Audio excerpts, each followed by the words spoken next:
Events and owns the greatest streak in WWE history. The Undertaker is here. Every WWE competitor is spectacular to watch, but when the Undertaker competes, it's an event. Oh, he's got the most awe-inspiring entrance in WWE history and has the in-ring dominance to back it up.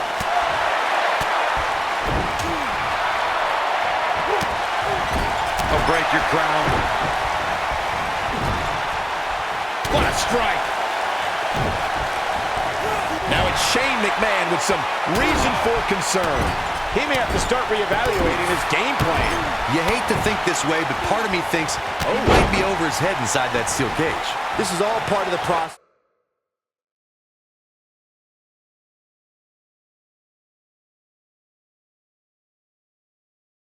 Guys, he knew he would take on some offense here tonight. He just has to make sure he keeps it to a minimum.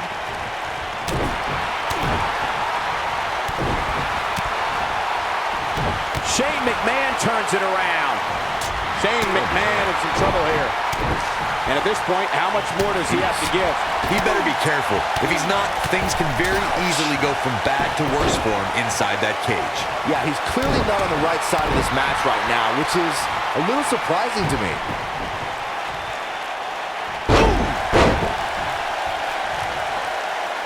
What a stomp! Good grief! According to historians, the twisted metal that we see as part of steel cages today dates back 80 years. To settle a dispute between competitors Jack Bloomfield and Count Pietro Rossi, the two met inside a ring surrounded by chicken wire. At first, these types of matches were referred to as fence matches. I don't know how much more Shane McMahon can endure. There's a good chance he can't recover from this. Yeah, things look bleak right now. Corey, you gave us an impressive history of the origins of the steel cage match. I'd like to point out to our viewers that from the 1960s to the mid-1980s, chain link fences were used to enclose the ring for WWE steel cage matches. A superstar could win by pinfall, submission, or by exiting the cage through the cage door or climbing over the top of the cage. We should also point out, Michael, that the way to win a steel cage match can vary by match depending on what was agreed to before contracts to compete in the match were signed. Talking about history and the cover. The Undertaker has been a boxing and mixed martial arts enthusiast for decades. You can see the influence those disciplines have had on the Phenom in the way he pummels his opponents when he's competing in a WWE ring. It's difficult to choose which is more lethal, the dead man's strikes or his submission moves. When this guy's on, look out. This might be it. Oh, my. The Phenom has been seen in the crowd at many high-profile championship matches in boxing and mixed martial arts. It was in the early 2000s when Undertaker began to incorporate elements of the sweet science in the octagon into his offensive arsenal. Yeah, as if the Undertaker wasn't intimidating enough. You know someone has a passion for fighting styles when they go from watching it on television and going to events to actually training in those disciplines. I'm happy to be sitting right here. Thank you very much.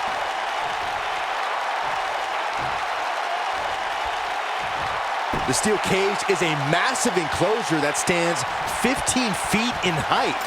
For almost 35 years, a select group of high flyers have taken their aerial assaults to greater heights. And when I say that, I mean superstars climb to the top of the steel cage, the real high rent district, and dive off onto their opponent. And that all started with one man in October of 1983, Jimmy Superfly Snuka. To your point earlier, Byron, we've definitely seen some unbelievable attacks be launched from the top of the steel cage. And you mentioned the most iconic, the steel cage match for the Intercontinental Championship that saw Jimmy Superfly Snuka clash against bitter rival, the magnificent Morocco. There's no denying that Superfly set the bar. You look over the years to people like Jeff and Matt Hardy, Eddie Guerrero, Kurt Angle, and Chris Jericho.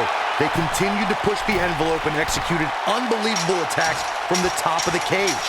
And watch Rikishi take flight off the top of the steel cage. Wow. One thing you can't take away from Shane McMahon, Corey, is that he has proven to be one of the most fair and balanced leaders WWE has ever seen. Yeah, right. As evidenced by his work as SmackDown Live Commissioner, Cole, where Shane continually cultivates a, quote, land of opportunity. How about you ask Kevin Owens and Sami Zayn about Shane's fairness?